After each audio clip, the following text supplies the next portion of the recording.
We're talking to Julian Edelman, Super Bowl MVP, 3-time Super Bowl champ, just retired recently, or did he? So now, immediately upon you retiring, and you tweeted me, I ain't going anywhere, bubs, is what you said to me after the draft-a-thon situation with you and Tom, where Tom made a joke in front of Kevin Hart and numerous others, Deion Sanders, Kay Adams, where he said, hey, listen, Julian's just scared to tell Bill he's coming down to Tampa. Okay, we've all been there. And obviously you and Tom are very close friends. We've learned that over the years. So that obviously caused some waves. It's like, wait a second. Gronkowski, he had a hurt back. He retires. He gets into a CBD company. He's a white tiger. He's doing all these other things. Then Tom goes down to Tampa. He's like, body feels good again. And then obviously Antonio Brown gets signed to Tampa Bay, who's one of Tom's guys. Everybody assumes, and Gronk just came out again, maybe he'll be healthy again. Yeah. He'll come down there. Everybody assumed that that's what you were going to do. So when Tom makes that joke, everybody runs with it, including us. With your injury, your mindset, and you just said you're loyal to Bill because Bill gave you your opportunity when you were a nobody. Do you see your future at all playing again? Hey, I appreciate Tom. He's the hand that fed me for a long time. Oh my God! I'm just joking. That'd be awesome. I'm done, boys. I signed with inside the NFL. That's my new team. So I look forward to contributing and doing everything I can for that new team that I am going to be performing with. So, it's one of those things, like I've said, if I have to put this much time and energy in everything I do, which that's what I do, and I usually get this level of production out of your body. Output. I know the output, you know what I mean? So that's one of those things where if I'm going to go here and I'm only getting here, you're starting at 78%. You already lose a 15% just through the craziness of the season. You know what I mean? You know how it goes. It's 63.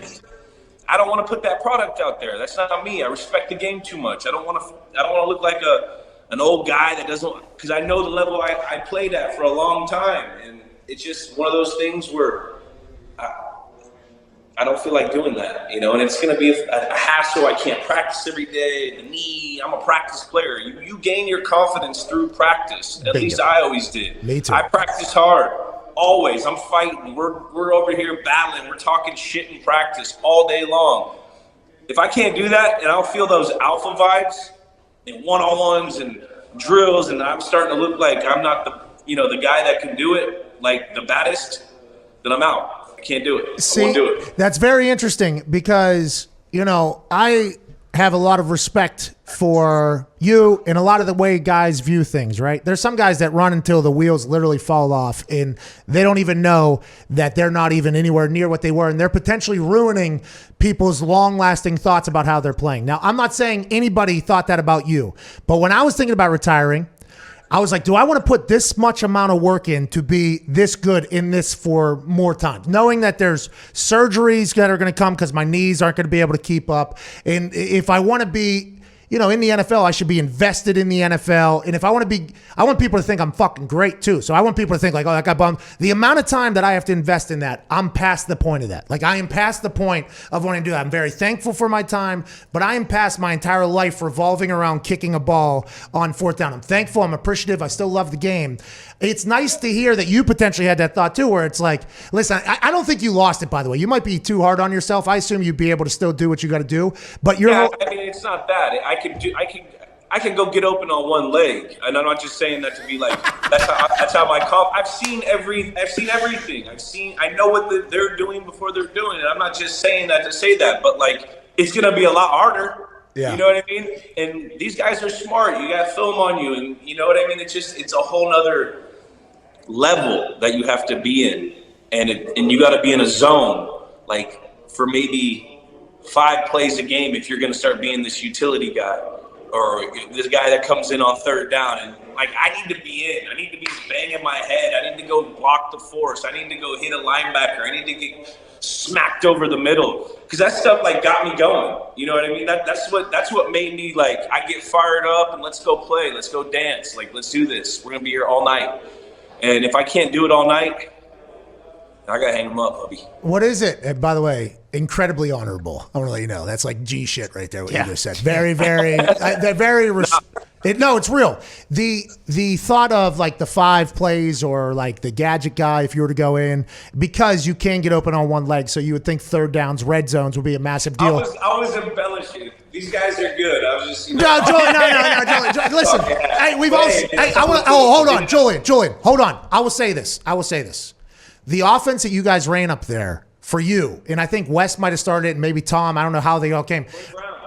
Who's that? Troy Brown started it. Where you guys read, like you are literally, it's like basketball almost, and Tom knows, like, okay, if you beat or wherever you're supposed to juke the person. Griff Whalen on our team played you for the week we're supposed to play New England. He had 7,000 yards, okay? So I was like, why don't we have Griff do this? Yeah.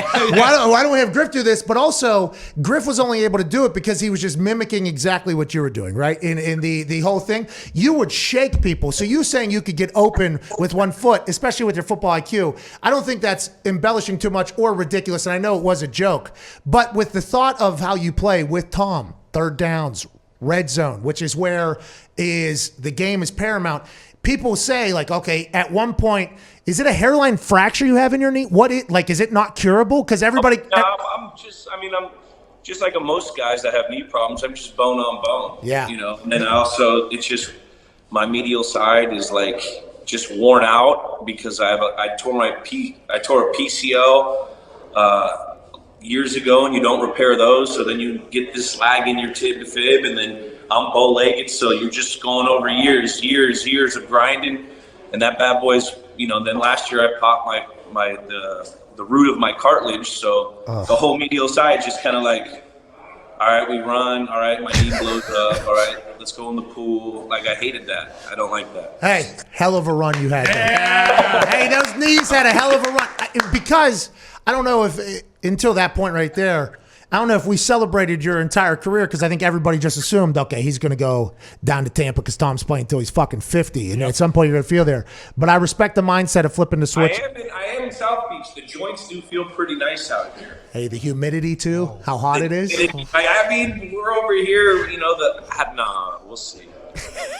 Yeah, you don't. You see, you just started to pot there. I mean, you know, wait until the knee fall gets right. Now, Lee Foxborough is too big for a T-shirt. Yeah. Foxborough forever. We just stay there. That's where we live. Right. Oh, but the sequel to the Foxborough Forever shirt, the maybe Tampa Bay. No. Look at how fucking handsome you are, by the way, dude. That's unbelievable. It's good lighting. Yeah, but you take advantage of the merch game better than any player in the history of the NFL. You are an incredible businessman. I think you're going to have massive success, obviously, in this productions, which you already have. Inside the NFL, Brandon Marshall played and hosted that show, so you could do both, but we won't follow up with that because your focus is to make that show great and your shit, which we appreciate. Congrats on a hell of a career. Now,